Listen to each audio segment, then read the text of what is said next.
آج کی یہ تقریب سعید جو ہمارے مخدوم و ممدوح ہمارے دادا جان حضرت قبلہ پیر سید علی حسین شاہ صاحب نقش لاثانی نور اللہ مرقدہ الشریف آپ کی ذات گرامی سے منسوب ہے۔ آپ حضرات کے علم میں ہے کہ یہ حضرت صاحب قبلہ کا یوم وصال ہے، یہ تاریخ وصال ہے آپ کی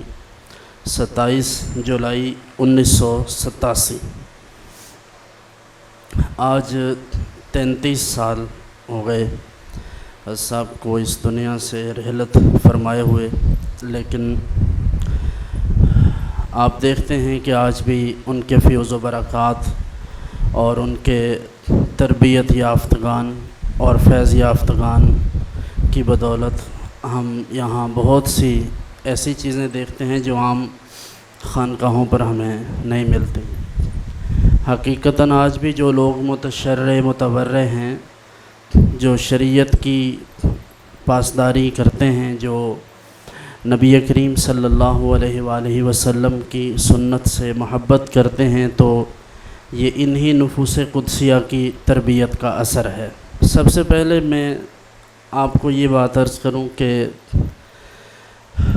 کوئی شخص بھی اس وقت تک ولایت کے منصب پر فائز نہیں ہو سکتا جب تک اللہ تبارک و تعالی اس کو چن نہ لے، یعنی وہ بندوں میں سے خاص نہ ہو جائے۔ یوں سمجھ لیجئے کہ اللہ کا ولی عام ہو ہی نہیں سکتا، اگر وہ عام ہو تو پھر اللہ کا ولی نہیں ہو سکتا۔ تو یہ مخصوص لوگوں کی بات ہے۔ اور دوسری بات یہ کہ اللہ تبارک و تعالی نے ولایت کے لیے کچھ چیزوں کو ضروری قرار دیا ہے، جس طرح قرآن حکیم میں ارشاد فرمایا کہ اللہ کے ولی وہ ہیں جنہیں ایمان کے ساتھ تقوی اور طہارت نصیب ہے۔ تو یہ ایک بنیادی چیز ہے کہ کوئی بھی ایسا شخص جو تقوی سے مزین نہ ہو،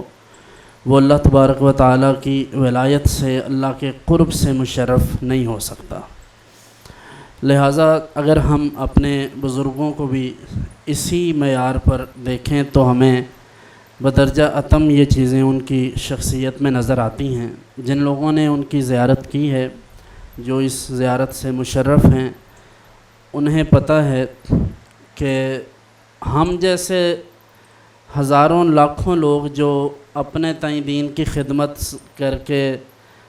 اور یہ تبلیغ اور واعظ نصیحت کر کے سمجھتے ہیں کہ لوگوں کو بہت فائدہ ہوگا، یہ تو اپنی ایک کوشش ہے، لیکن حقیقت یہ ہے کہ ان کی چند منٹ کی خاموشی ہمارے لاکھوں واعظین کے خطابات سے باری ہے۔ یہ آپ حضرات بھی جانتے ہیں، وہ جنہیں ان کی صحبت میسر آئی۔ حضرت بہاء الملت والدین خواجہ خواجگاں حضرت شاہ نقشبند بخاری علیہ رحمہ مجلس میں تشریف فرماتے، اور یہ کبار مشائخ نقشبندیہ میں سے ہیں، یعنی جو بڑے شیوخ ہیں ان میں سے، اور سید بھی ہیں۔ اور اللہ تبارک و تعالیٰ نے جو چند ایک نمایاں نام ولایت میں رکھے ہیں، ان میں حضرت بہاء الدین نقشبند بخاری کا نام ہے، اور انہی کی نسبت سے یہ سلسلہ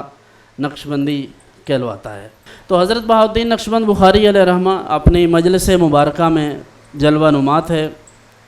اور کوئی صاحب حاضر خدمت تھے جو ان میں سے بہت سارے لوگ بیٹھے تھے، ان میں سے کسی نے ہمت کر کے کہا کہ کچھ واعظ فرما دیں۔ ہو سکتا ہے کسی کو علم کی بدہضمی ہو تو اس نے عرض کر دیا ہو، تو اس نے جرأت کی، جسارت کی اور کہا کہ حضرت کوئی واعظ ہی فرما دیں۔ انہوں نے فرمایا کہ اگر کسی کی خاموشی میں کوئی اثر نہیں ہے نا، تو اس کے وعظ میں بھی کوئی اثر نہیں ہے۔ تو ہمیں یہ نظر آتا ہے کہ یہ وہ نفوس قدسیہ ہیں جن کی خاموشی اتنی پر تاثیر تھی کہ ہزاروں لوگوں کے وعظ ایک طرف ہیں، اور ان کا صرف ایک اشارہ لوگوں کی زندگی بدلنے کے لیے کافی ہے۔